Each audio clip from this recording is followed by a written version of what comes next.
Aha. Good morning, ladies and gentlemen. Yes, I did remember to turn up. I'm going to obviously explain what it takes to become a world memory champion. I'm going to give a couple of demonstrations, and I shall illustrate this by getting you to perform a feat of memory yourselves, and then we'll have some questions and answers at the end. One of the questions that Dr. David asked me was I born with a good memory? And the answer is no. In fact, when I was a baby, I had a knock to the head, and I think this may have been a trigger for my dyslexia. We didn't know much about dyslexia in the 1960s or 50s, but certainly I had a problem reading and writing. I was quite slow. It took me 4 attempts to pass English language, and I had a problem concentrating on what the teacher was saying. I was more interested in the movement of the face, or I was easily distracted. So I think I had a bit of attention deficit disorder as well. In fact, I have my old school reports here. Interesting reading. This is calculation. Cannot keep the question in his head. Another one, geography. Appears to know more of the universe than the earth. Unless Dominic really shakes himself, he's never going to achieve any success. He tends to dream in the middle of a calculation, which leads him to lose track of the thought. Bit of attention problems there. Dominic daydreams a lot and pays too little attention to detail. Terribly slow, often cannot repeat the question. History, this is a good one, absent. I think they meant absent-minded. So you wouldn't have thought, looking at those school reports, that one day this boy would go on to become a memory man, let alone 8 times world memory champion. So what happened? It wasn't until, it was 1987, when I was 12, where the mathematicians, and in fact I was 30, that I saw this amazing guy called Creighton Carvello. Remember Record Breakers with Roy Castle? He was attempting to memorize a deck of cards, which he did in 3 minutes. In fact, 2 minutes 59 seconds. And it's the way the cards were dealt out. They were dealt out one at a time like this. And Creighton was able to memorize the exact sequence. And when I saw that, I was fascinated, because I ruled out the possibility of a photographic memory, because the cards weren't splayed out in a row of 52, so he wasn't photographically memorizing them. He must have had some technique to get the sequence of the information. Either that, or he was born with a very special brain. And interestingly enough, this is a question that the Institute of Neurology asked of me and 9 other top memorizers a few years ago. They wanted to know, do we have very special brains? Are we intellectually superior over and above our memory? Or are we using special techniques? So they did functional magnetic resonance imaging. So they looked at my brain layer by layer. They didn't find any silicon chips in there or any aids for cheating. They said it's a normal brain. Second question is this guy a genius? They said no. I said, there must be some mistake, surely. They said, no, you're quite normal, but you have a trained memory. So the third question is, are we specializing? Are we using parts of our brains that the control group, in fact they were students, are not using? And they found there were areas, and in fact I'll read out what they've said. We found that superior memory was not driven by exceptional intellectual ability or structural brain differences. Rather, we found that superior memorizers used a spatial learning strategy engaging brain regions such as the hippocampus that are critical for memory and for spatial memory in particular. Okay. What I did when I first saw Creighton memorize the cards was, I thought, well, maybe he's using some sort of story. I heard about us using a story method to connect one card to the next. And with my lively imagination, something I was using at school but not to study anything, I started to turn the cards into pictures, into people, in fact. And very quickly I was able to memorize half a deck of cards. I made a few mistakes. Then I found I was getting faster and faster. My concentration was increasing. And then in 1991 I was invited to enter the first World Memory Championships. And there were only 7 of us at the time. And fortunately I was able to win it. In fact, if anybody's interested in entering the World Memory Championships, I've got some of the test papers here. It really is a growing sport. It's a mind sport, and we have, believe it or not, national champions from around the world, from China, America, Turkey, Australia, South Africa. And it's a 3-day competition, and there are 10 events. The first one, you're presented one number, not too difficult you might think, but this particular number is 2,000 digits long. This is the first page. This is 1,000 numbers. They're presented in rows of 40 digits by 25 rows. And the idea is you're supposed to read through it like a book, and you have 1 hour to do this. And at the end of it, you've got an hour and a half to reproduce the number. The most I've done is 1,820 after errors. You then have half an hour to memorize binary numbers, 4,000 binary numbers. You have shorter sprint records, events. You have 15 minutes to memorize 100 names and faces you've never seen before. 300 words in 15 minutes that have no connection. At this point, I'd like a volunteer. Somebody to do. Yes. What's your name? Daisy. A round of applause for Daisy, please. We haven't met before, Daisy, have we? Nope. How's Auntie Lucy? No, never mind. What I'd like you to do is, I've got a grid here of 50 squares. I'd like you to produce a single digit for each square, and I'm going to try and memorize it. Okay. So you start from there, go left to right. One of the events at the World Memory Championships, which is probably the most difficult, is they put in a CD with 100 numbers. And in 1993, when this was first introduced, it was 100 numbers called out at the rate of 1 digit every 2 seconds.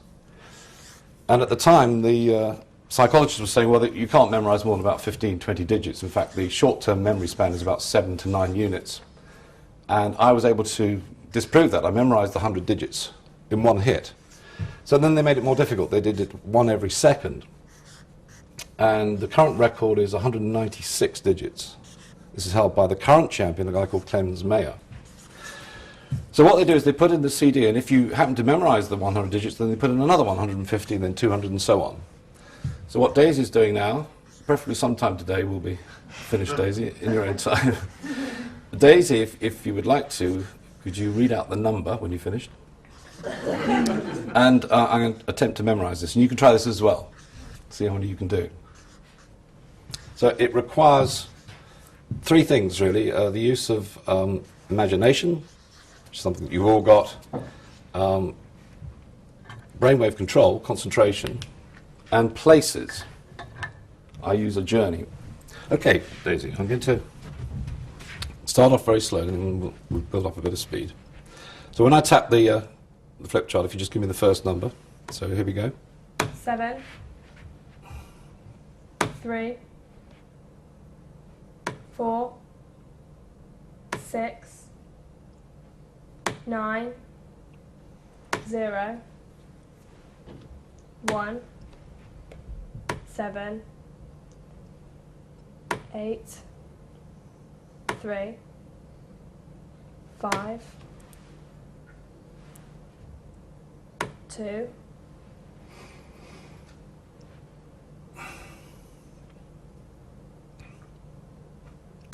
0, 9, 4, 6,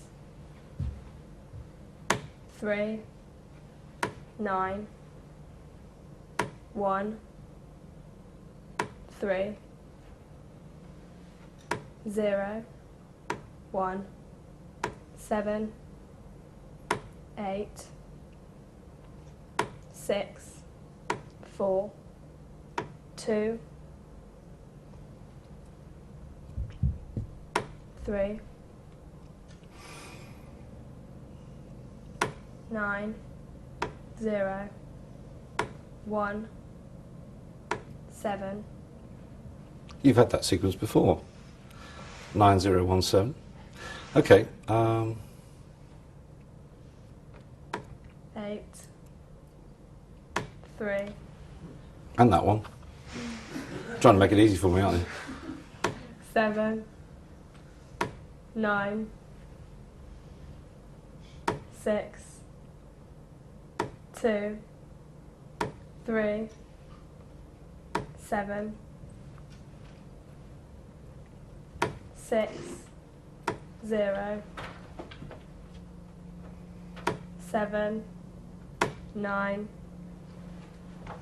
4, 7, 3, 8, 5, 6. Okay. Just let those numbers filter. If you'd like to take the pen. The last 2 digits were 5, 6, weren't they? Mm-hmm. Yeah. Anyone want to have a go at this? Okay. I'm going to call out the numbers from the beginning. Hopefully. So it starts with a 7, is that right, Daisy? Yeah. Then a 3. Mm-hmm. 4, Yeah. 6, Yeah. 9, Yeah. 0, Yeah. 1, Yeah. 7, Yeah. 8, 3, Yeah. 5, 2. Yeah. Is that right? 0, Yeah. 9. Yeah. Is it a 4? Yeah. 6, Yeah. 3, 9. Yeah. Is it a 1? Yeah. 3, Yeah. 0, Yeah. 1. Yeah.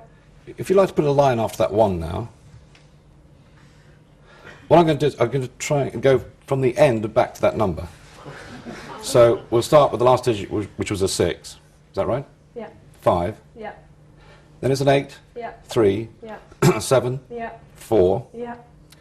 Is it a 9? Yeah. 7, Yeah. 0, 6, 7, 3, Yeah. 2, 6. Yeah. That's another 9, Yeah. 7, Yeah. 3, 8. Yeah. Then that sequence that you like so much, 7, Yeah. 1, 0, 9. Yeah. And then is it a 3, Yeah. 2, Yeah. 4, Yeah. 6, Yeah. then 8, 7. Yeah. Then we're back at the middle. Yeah. Okay.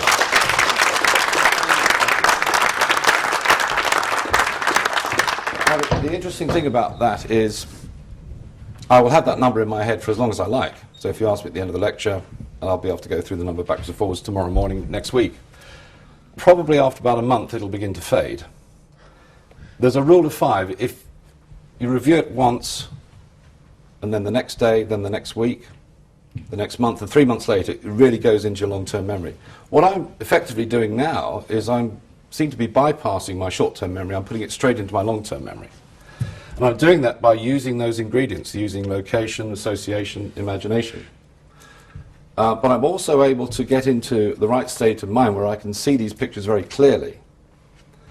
Let me just give you an example of this.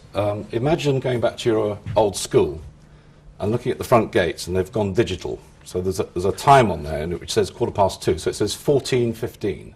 So just imagine that, a clock outside, 14:15. And as you go down the school drive, you see a balloon and string, which looks like the number 9, the number shaped for 9. And it's attached to a swan, which looks like the number 2. 2 looks like a swan. I don't know whether you have an old school chapel, but just imagine going to the chapel and there's a wedding ceremony and there's a 65-year-old man marrying a 35-year-old woman. Lucky man. 65-year-old man marrying a 35-year-old woman. Now, just go back through the story and tell me what the number is. 14:15. So it's 1415, 9, 2, 65, 35. Very easy. Does anybody know what that number is? What I've done is I've tricked you into memorizing the first 10 decimal places to pi, 3.1415926535. And you did that very quickly. How long will you have that number in your head for? You could show off like I did and go backwards, couldn't you? 5, 3, 5, 6, 2, 9. It's a bit of a strain, but it's possible, isn't it? So now you're beginning to see how it's possible to do a 50-digit number. So in fact, what I'm doing is I'm turning pairs of numbers into people. So I have a code, I call it the language of numbers. So if we take the number 7243, I split that into 2 pairs. So 72 is George Bush. Why is 72 George Bush? How many mistakes he's made? How many mistakes he's made? That's a good one. Sorry, that's a conservative. All right. The 7th letter of the alphabet is G, and the 2nd is B. So this is the system that I have. And 43 becomes David Copperfield. So now I have a picture of George Bush pulling a rabbit out of a hat, which is what he needs to do to stay in power. If it was the other way around, if it was 4372, what would that be? David Copperfield doing what George Bush likes to do, wave the US flag. So now you can see that to do a 50-digit number, I have what I call a journey. This is an old Greek method called loci. So I only need about 13 places to slot 4-digit sequences. And I'm just picking up the images that I created. Let me take the deck of cards. So if you just go on a journey of your own in your head, just prepare 5 stages. And the best way to do this is to close your eyes, because when you close your eyes, it's telling your brain you want to go to sleep. And then you start producing these wonderful frequencies called alpha and theta waves. Then it helps you to picture things. So I want you all to close your eyes. So go on a journey of 5 stages. So you start with your bedroom. Then you could go to the bathroom, whatever the second stage is, spare room, maybe the staircase, cupboard under the stairs. Just 5 places. But put them in a logical sequence and don't go back to the bedroom. Just keep moving forward. Everybody got 5 places yet? Okay, let's have a look at... That's the first step, so you can open your eyes now. The second step is to learn the language. So I've got 5 playing cards here. The King of Diamonds, to me, is Bill Gates, the wealthiest man in the world. The King of Spades, that could be Alan Titchmarsh, couldn't it? The gardener, King of Garden Spades. Next one, we've got the 9 of Clubs. How about Nick Faldo? He plays golf, golf clubs. 9 sounds like Nick. Association. Queen of Clubs, that could be Kylie Minogue, the Queen of Nightclubs. And then finally, James Bond, Heartthrob, 7 of Hearts, 007. So a quick review of that. Alan Titchmarsh? Who's that? Nick Faldo? Kylie Minogue, very good. James Bond. Bill Gates. Right, now I'm going to shuffle them up. Return to your journey. Make sure you've got the 5 places. Okay, now just look at the cards as I turn them over in any sequence that I want. So you're in your bedroom and you're going to meet, open your eyes please, Kylie Minogue. You got your thumbs up there, so yes. So now just imagine interacting with these objects as I give you them. So you see Kylie Minogue. Use left brain logic. Why is Kylie Minogue in your bedroom? But you decide in the privacy of your own mind. That's the first card. Go to the second stage of your journey. James Bond. Where is James Bond? Is he in the bathroom, the spare room? You decide. Why is he there? What's he doing there? Just picture that. Next one, go to the next stage of your journey and you meet Bill Gates. He's counting his money or his diamonds. Why is he doing it in that particular room in the house? It's very important to use the logic, the reason. The next stage of the journey you meet Nick Faldo. He's practicing his golf for the Open, swinging his golf. Maybe he's breaking the chandelier or whatever furniture you've got. Okay, see that going on. And finally, you see Alan Titchmarsh. He's making a real mess in the living room, digging up the carpet and everything else. Okay? Now all you have to do is review that information. So what happened in the bedroom? Kylie Minogue, the Queen of Clubs. First card. Second stage? 7 of Hearts. Next one? Bill Gates, which is the King of Diamonds. Next one? Nick Faldo, which is 9 of Clubs. And finally, King of Spades. So I'll see you all at the next World Memory Championships. It's really quite simple, isn't it? Okay, that was just 5 cards. What I found when I started training my brain this way, that my concentration started to increase. And I was able to turn it on and get faster and faster. And in fact, when I do compete, my standard goes up. Unfortunately for me, so do the other competitors. Their standard goes up as well. But in 2002, I got a new world record, which was for the memorization of 54 decks of playing cards. So the Guinness rules state that the 54 decks must be shuffled into each other and then dealt out one at a time only, a single sighting of each card. And this took me 12 hours to do it. So I dealt them out very slowly, and then I had to review each deck in my head until I did the 54 decks, and it took me another 3 hours to regurgitate it. So that is the current record, 54 decks. At some point, I'm going to try and do 100 decks. Now, at this point, you're thinking, what a sad man. He spends all his time memorizing cards and numbers. Well, I don't actually. I'm more interested in what's going on in the brain. But I believe that this reveals the learning process, so it's very useful for students, and particularly ones that were struggling at school, like me. But also, I think it's a great exercise for the brain. And we were talking about Alzheimer's earlier, and even though you might have the physical appearance of Alzheimer's when you're over 75, 85, I believe that you can keep that at bay just by exercising your brain, by doing games like Sudoku, jigsaw puzzles, crosswords, but playing memory games like this. What about bridge? What about bridge? Yeah. Yes, that's very good, but it's not really straining your brain. You need to do this for about a 10-minute stretch. I'm going to do some questions and answers in a second, but I'd like a volunteer to shuffle the deck. Tom, you must be a card player. If you'd like to shuffle the deck.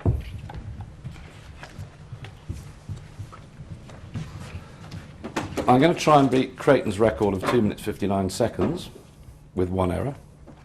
So maybe someone would like to time me on this. So Tom's shuffling the deck, and I'm going to deal them out one at a time. Okay, let's stand aside. Now, can we see this on the screen? Yes, we can on that screen. Okay. So we'll do a rough time on this, so if someone would like to look at their watch, and I'll start. And you can try and memorize this as well. Okay.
Okay. Anybody got a time on that? 2:23. Sorry? 2:23. 2:23. Okay, I'm going to let those cards filter through.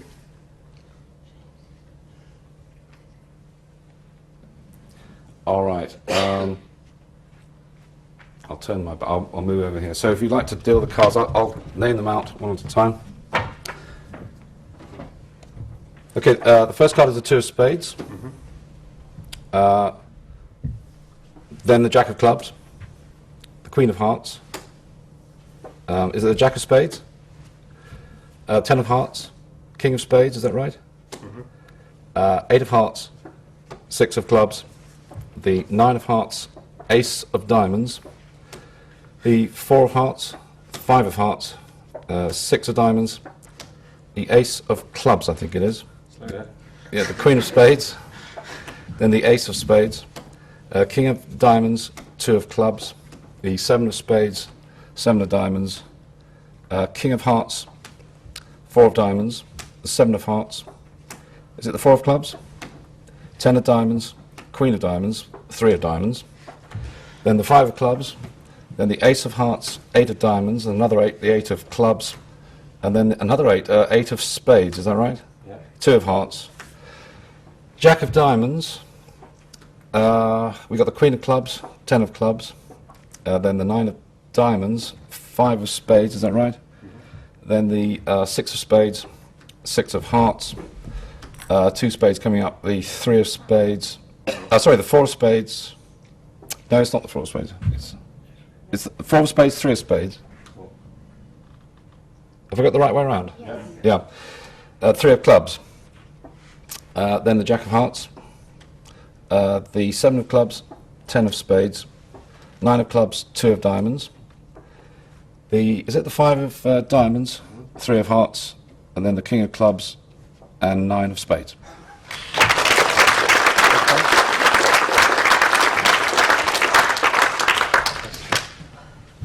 And the good thing about that is I now know the sequence inside out. So if we look at any card, the 4 of clubs, I know the 7 of hearts is behind it, and then the 10 of diamonds should be after it.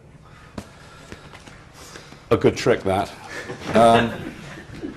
Somebody said, as you can memorize so many cards, why don't you start playing the casinos? So I did. I took 6 months out, studied the game of blackjack, and started to clean up. And now I'm barred from every single casino in the UK. All right. Has anybody got any questions? 'Cause I think we're running a bit short of time. Yes. I noticed somebody came in the room when you were concentrating. Yes. Does the environment that you're doing it in, because I find it's very bright, very warm, Yeah. not very comfortable for me, and I'm not really, picking up Yeah. as quickly as I'd like to, but is the environment Am I easily important? distracted? Yes. Well, that's why I've got my eyes closed. Yeah. So I don't But, get mean, these you know, distractions. trips over there, you obviously Yes. sense that, but Yeah. you're obviously in touch with things around you. But Yeah, what I'm doing is I'm going into my own little world, so I'm going on a journey. So that's the forefront of my so you can mind. block out noise. I can block out that to a certain extent, yes. Now again, that comes with practice. I've been doing this for many years, and I've been doing under pressure, doing it on television, and also at the World Memory Championships. And so you learn to do that. You get conditioned into getting in the zone, if you like. Any other questions? Does each card have relate to a person? Yes, it does. And so you were telling yourself a story? Yes, in fact, as with the numbers, I was looking at 2 cards at a time. You probably saw I was building up a sort of rhythm. I was doing 2, so it would be a person followed by an action, a bit like George Bush pulling a rabbit out of the Millions hat. of combinations of 2 different numbers. Yes. Well, there's 52 by 52 combinations, which is 2,000 something, Each one of 2,700. those has a person attached. So it's subject, verb, or person, action. So the first combination was the 2 of spades, which is an old friend of mine called Paul. He's in my bedroom, that's where we started. And he's skiing, Jack of clubs. So I take the action of another person. So they're like interchangeable pieces of a jigsaw puzzle, a big mental jigsaw puzzle. But as I said earlier, it's important to use the left brain as well, to use some logic. Now, why is he skiing in my bedroom? He's making a mess of the carpet, So you're using both sides of the brain, using imagination and logic. Any other questions? Yeah. When you were demonstrating this, you sort of said, let that filter through, you gave yourself 3 seconds. Yes. What were you actually doing at that? I was just being dramatic. I was going to... No, it's pretty much instantaneous. It's either there or it's not. Yes. I wondered whether that was the showman coming out. Yeah, a bit of showman, yeah. I was just preparing myself, making sure I got the first. I do a quick scan in my head just to make sure they're all there. So. Do you always use the same characters? The characters are pretty much the same now. In the early days, I used to change them because some of them didn't work so well. They weren't clear. I was always making the same mistake, 8 of hearts or something. But the characters are very strong people. They can be a mixture of friends, relatives, famous people, infamous people from the past. So they stay the same for each deck of cards? They're the same, but obviously where I meet them along the journey, that alters. Right. So the journey is always the same, but the characters are in different places. How long did it take you before you memorised the first pack of cards? I think it took me probably 3 or 4 weeks to do a full deck, and then I made about 26 errors. But I got to the end of a deck and I thought this could be good. Maybe I could threaten Creighton's record. Any other questions? One more? None of it, well, I don't need to memorise a deck of cards, but what will the applications be in everyday life? How do you use this memory in everyday life? Well, as I said, there are 2 things. Obviously, there are practical benefits like remembering names of faces, telephone numbers, that sort of thing, but also for students for learning languages, vocab, dates, the periodic table. But if you think about it, memory is everything. Without it, you'd be lost. Your life would be a chaos. So it's good to have an efficient memory, to have things in your head. Another question which people ask is, can you fill up your head? And as I was saying earlier, actually, as I memorize more information, I seem to create more storage space. So it's a very good exercise for the brain. And I recommend it thoroughly. Dominic, thank you very much. It's fascinating.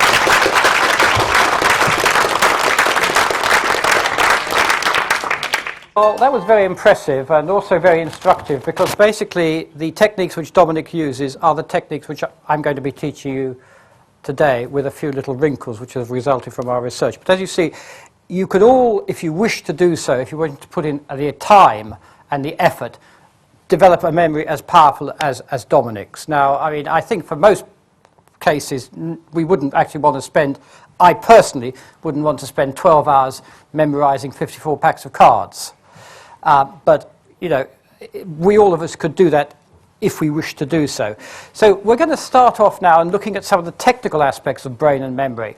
Essentially, these lectures are divided into two groups. The first few lectures are going to be looking at actually the techniques of the brain, how the brain operates, because I think it's important to have a theoretical background before you actually move on in the second half, after the tea break or coffee break, which will be about 11 o'clock, to actually look at the practical techniques for using these skills.